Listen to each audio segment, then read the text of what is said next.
أعوذ بالله من الشيطان الرجيم. بسم الله الرحمن الرحيم. سورة الكهف مكية. الحمد لله الذي أنزل على عبده الكتاب ولم يجعل له عوجا قيما لينذر بأسا شديدا من لدنه ويبشر المؤمنين الذين يعملون الصالحات أن لهم أجرا حسنا ماكثين فيه أبدا وينذر الذين قالوا اتخذ الله ولدا ما لهم به من علم ولا لآبائهم كبرت كلمة تخرج من أفواههم إن يقولون إلا كذبا فلعلك باخع نفسك على آثارهم إن لم يؤمنوا بهذا الحديث أسفا إنا جعلنا ما على الأرض زينة لها لنبلوهم أيهم أحسن عملا وإنا لجاعلون ما عليها صعيدا جرزا أم حسبت أن أصحاب الكهف والرقيم كانوا من آياتنا عجبا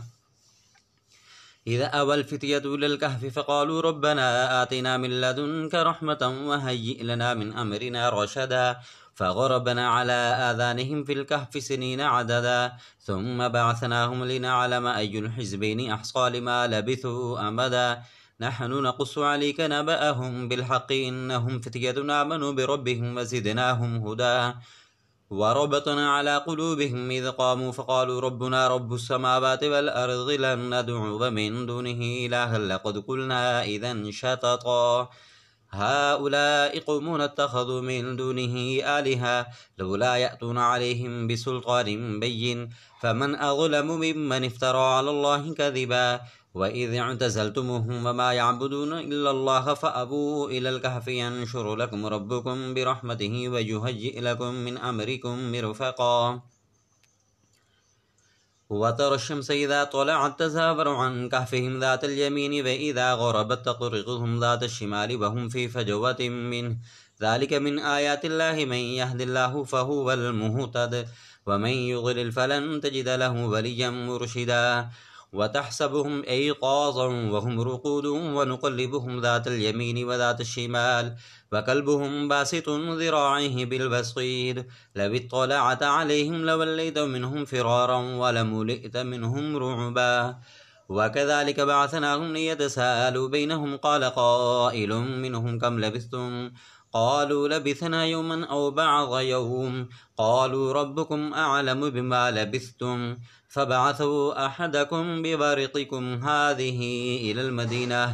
إلى المدينة فلينظر أيها أزكى طعاما فليأتكم برزق منه وليتلطف ولا يشعرن بكم أحدا إنهم إن يظهروا عليكم يرجموكم أو يعيدوكم في ملتهم ولن تفلحوا إذا أبدا وكذلك أعثرنا عليهم ليعلموا أن وعد الله حق وأن الساعة لا ريب فيها إذ يتنازعون بينهم أمرهم فقال بنوا عليهم بنيانا ربهم أعلم بهم قال الذين غلبوا على أمرهم لنتخذن عليهم مسجدا سيقولون ثلاثة رابعهم كلبهم ويقولون خمسة سادسهم كلبهم رجما بالغيب ويقولون سبعة وثامنهم كلبهم قل ربي أعلم بعدتهم ما يعلمهم إلا قليل فلا تمار فيهم إلا مراء ظاهرا ولا تستفت فيهم منهم أحدا ولا تقولن لشيء إني فاعل ذلك غدا إلا أن يشاء الله واذكر ربك إذا نسيت وقل عسى أن يهديني ربي لأقرب من هذا رشدا ولبثوا في كهفهم 300 سنين وازدادوا 9 قل الله أعلم بما لبثوا له غيب السماوات والأرض أبصر به وأسمع ما لهم من دونه من ولي ولا يشرك في حكمه أحدا واتل ما أوحي إليك من كتاب ربك لا مبدل لكلماته ولن تجد من دونه ملتحدا واصبر نفسك مع الذين يدعون ربهم بالغداة والعشي يريدون وجهه ولا تعد عيناك عنهم تريد زينة الحياة الدنيا ولا تطع من أغفلنا قلبه عن ذكرنا واتبع هواه وكان أمره فرطا وقل الحق من ربكم فمن شاء فليؤمن ومن شاء فليكفر إنا أعتدنا للظالمين نارا أحاط بهم سرادقها وإن يستغيثوا يغاثوا بماء كالمهل يشوي الوجوه بئس الشراب وساءت مرتفقا إن الذين آمنوا وعملوا الصالحات إنا لا نضيع أجر من أحسن عملا أولئك لهم جنات عدن تجري من تحتهم الأنهار يحلون فيها من أساور من ذهب ويلبسون ثيابا خضرا من سندس واستبرق متكئين فيها على الأرائك نعم الثواب وحسنت مرتفقا وضرب لهم مثل الرجلين جعلنا لأحدهما جنتين من أعناب وحففناهما بنخل وجعلنا بينهما زرعا كلتا الجنتين آتت أكلها ولم تظلم منه شيئا وفجرنا خلالهما نهرا وكان له ثمر فقال لصاحبه وهو يحاوره أنا أكثر منك مالا وأعز نفرا ودخل جنته وهو ظالم لنفسه قال ما أظن أن تبيد هذه أبدا وما أظن الساعة قائمة ولئن رددت إلى ربي لأجدن خيرا منها منقلبا قال له صاحبه وهو يحاوره وكفرت بالذي خلقك من تراب ثم من نطفة ثم سواك رجلا لكن هو الله ربي ولا أشرك بربي أحدا ولولا إذ دخلت جنتك قلت ما شاء الله لا قوة إلا بالله إن ترني أنا أقل منك مالا وولدا فعسى ربي أن يؤتيني خيرا من جنتك ويرسل عليها حسبانا من السماء فتصبح صعيدا زلقا أو يصبح ماؤها غورا فلن تستطيع له طلبا وأحيط بثمره فأصبح يقلب كفيه على ما أنفق فيها وهي خاوية على عروشها ويقول يا ليتني لم أشرك بربي أحدا ولم تكن له فئة ينصرونه من دون الله وما كان منتصرا هنالك الولاية لله الحق هو خير ثوابا وخير عقبا وضرب لهم مثل الحياة الدنيا كماء إن أنزلناه من السماء فاختلط به نبات الأرض فأصبح هشيما تذروه الرياح وكان الله على كل شيء مقتدرا المال والبنون زينة الحياة الدنيا والباقيات الصالحات خير عند ربك ثوابا وخير أملا ويوم نسير الجبال وترى الأرض بارزة وحشرناهم فلم نغادر منهم أحدا وعرضوا على ربك صفا لقد جئتمونا كما خلقناكم أول مرة بل زعمتم أن لن نجعل لكم موعدا ووضع الكتاب فترى المجرمين مشفقين مما فيه ويقولون يا ويلتنا ما لهذا الكتاب لا يغادر صغيرة ولا كبيرة إلا أحصاها ووجدوا ما عملوا حاضرا ولا يظلم ربك أحدا وإذ قلنا للملائكة اسجدوا لآدم فسجدوا إلا إبليس كان من الجن ففسق عن أمر ربه أفتتخذونه وذريته أولياء من دوني وهم لكم عدو بئس للظالمين بدلا ما أشهدتهم خلق السماوات والأرض ولا خلق أنفسهم وما كنت متخذ المضلين عضدا ويوم يقول نادوا شركائي الذين زعمتم فدعوهم فلم يستجيبوا لهم وجعلنا بينهم موبقا ورأى المجرمون النار فظنوا أنهم مواقعوها ولم يجدوا عنها مصرفا ولقد صرفنا في هذا القرآن للناس من كل مثل وكان الإنسان أكثر شيء جدلا وما منع الناس أن يؤمنوا إذ جاءهم الهدى ويستغفروا ربهم إلا أن تأتيهم سنة الأولين أو يأتيهم العذاب قبولا وما نرسل المرسلين إلا مبشرين ومنذرين ويجادل الذين كفروا بالباطل ليدحضوا به الحق واتخذوا آياتي وما أنذروا هزوا ومن أظلم ممن ذكر بآيات ربهم فأعرض عنها ونسي ما قدمت يداه إنا جعلنا على قلوبهم أكنة أن يفقهوه وفي آذانهم وقرا وإن تدعهم إلى الهدى فلن يهتدوا إذا أبدا وربك الغفور ذو الرحمة لو يؤاخذهم بما كسبوا لعجل لهم العذاب بل لهم موعد لن يجدوا من دونه موئلا وتلك القرى أهلكناهم لما ظلموا وجعلنا لمهلكهم موعدا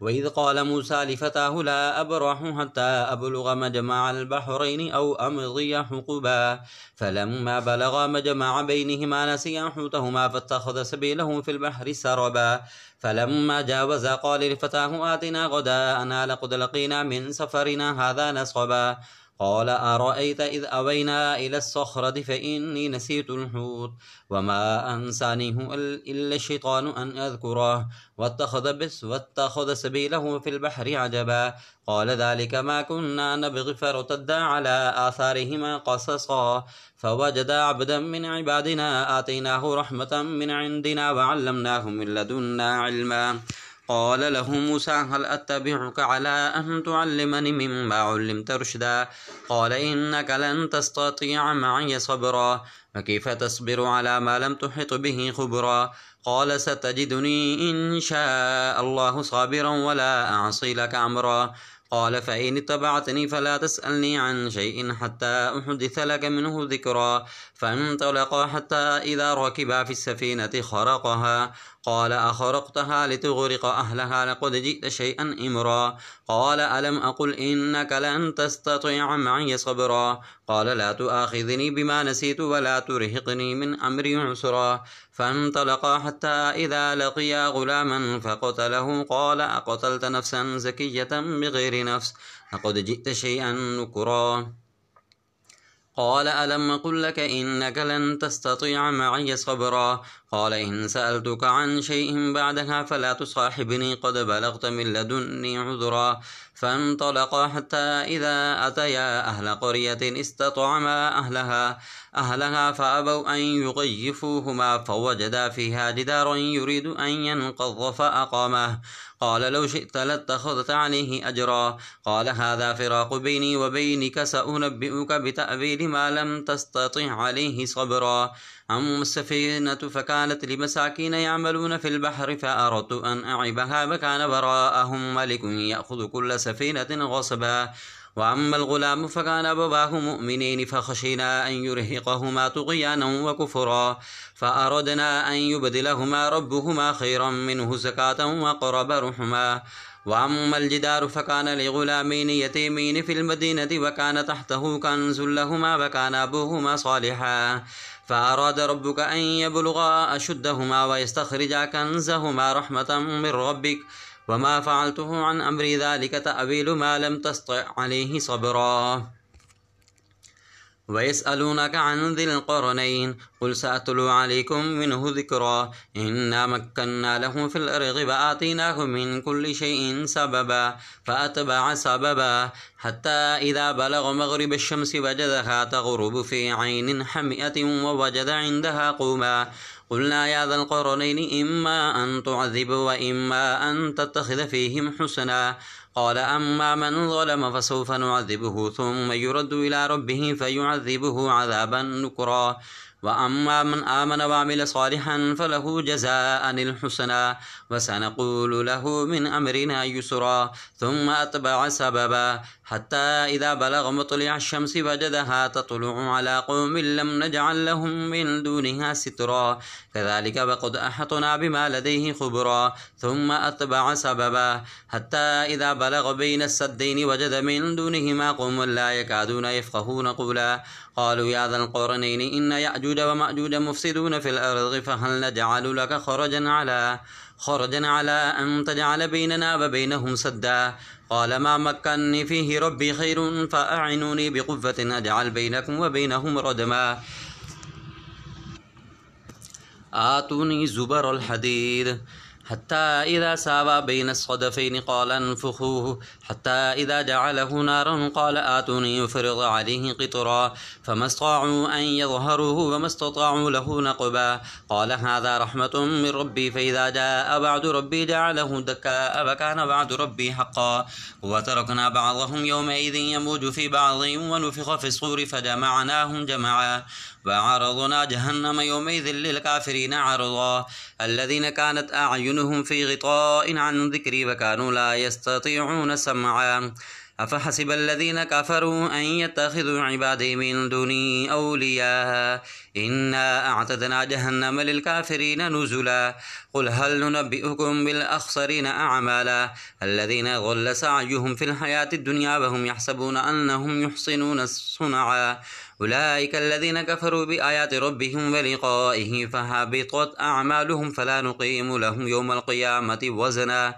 ذلك جزاؤهم جهنم بما كفروا واتخذوا آياتي ورسلي هزوا إن الذين آمنوا وعملوا الصالحات كانت لهم جنات الفردوس نزلا خالدين فيها لا يبغون عنها حولا قل لو كان البحر مدادا لكلمات ربي لنفد البحر قبل أن تنفد كلمات ربي ولو جئنا بمثله مددا قل إنما أنا بشر مثلكم يوحى إلي أنما إلهكم إله واحد فمن كان يرجو لقاء ربه فليعمل عملا صالحا ولا يشرك بعبادة ربه أحدا صدق الله العظيم.